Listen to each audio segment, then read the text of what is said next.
শোনো, প্রতিদিন ঘর ঝাড়ু দেওয়ার জন্য দিবে 10 টাকা, তোমার কাপড় কাচার জন্য প্রতিদিন দিবে 50 টাকা, আর তোমার নাস্তা বানানো 100 টাকা, প্রতিবার রান্নার জন্য দিবে 100 টাকা, যখন মেহমান আসবে তখন প্রতিবার রান্নার জন্য দিবে 300 টাকা। কাকে দিতে হবে? তোমার ঘর ঝাড়ু দেয় কে? তুমি। রান্না করে দেয় কে? তুমি। তাহলে টাকা কি অন্য কাউকে দেবে? আমাকে দেবে টাকা। তোমাকে টাকা দিতে হবে? হ্যাঁ। কেন? তো ফ্রি ফ্রি কাজ করে দিব আমি। কি বলতেছো তুমি সব? কি বলতেছি কানে শোনো না তুমি? তুমি কি বয়রা?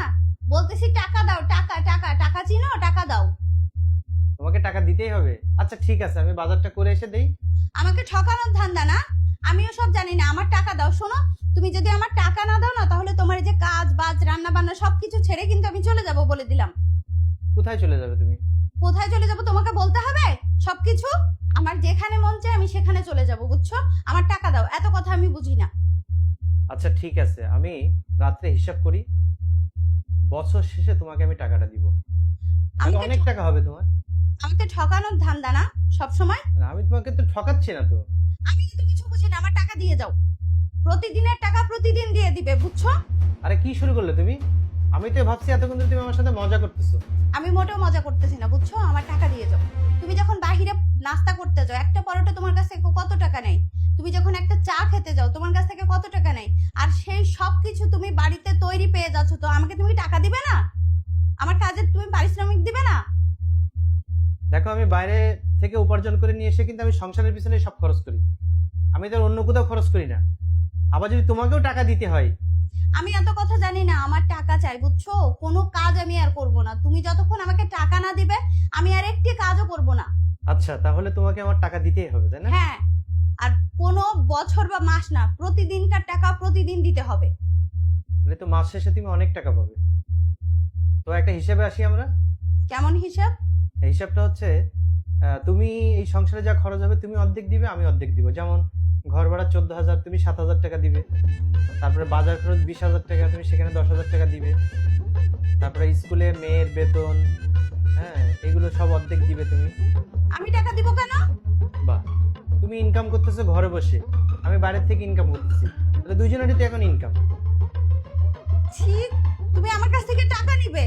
তোমার দায়িত্ব না আমি? তুমি আমাকে বিয়ে করে এই বাড়িতে বউ করে এনেছো, তো তুমি আমার খরচ চালাবে না? আমার প্রতি তোমার কোনো দায়িত্ব নেই? তুমি যদি আমার দায়িত্ব হও, তাই না, তাহলে তো এই সংসারের প্রতি তোমারও কিছু দায়িত্ব আছে, তাই না? তার জন্য যদি তুমি আমার কাছ থেকে টাকা নাও, তাহলে কেন তুমি সংসারের পিছনে খরচ করতে পারবে না? তুমি তো ইনকাম করতেছো এখন। তুমি এরকম বলবে আমি কখনো ভাবি নাই।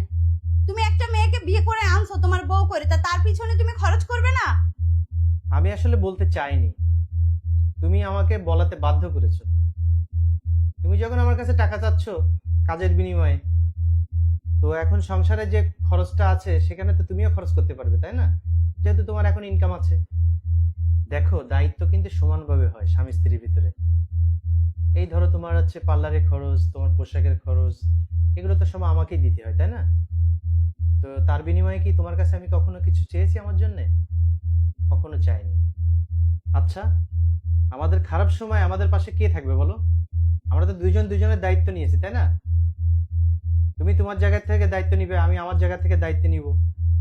এই যে আমি বাইরে ইনকাম করে আসি, এগুলো তো আমি সংসারের পিছনেই খরচ করি, এটা তো আমি অন্য কোথাও খরচ করি না, তাই না? আর টাকা দিয়েই যদি কাজ করাতে হতো, তাহলে পুরুষ মানুষ বউকে দিয়ে কাজ করাতো না। 4-5 রকম কাজের জন্য 4-5 রকম লোক রেখে দিলেই কাজ হয়ে যেত, এই বউর মুখ ঝামটাতে শুনতে হতো না। দিন শেষে টাকা দিয়ে বিদায় করে দিতাম। আর শোনো, টাকা দায়িত্ব একসাথে করতে নেই। তোমার প্রতি যেমন আমার দায়িত্ব আছে, আমার প্রতি তোমার এরকম দায়িত্ব আছে।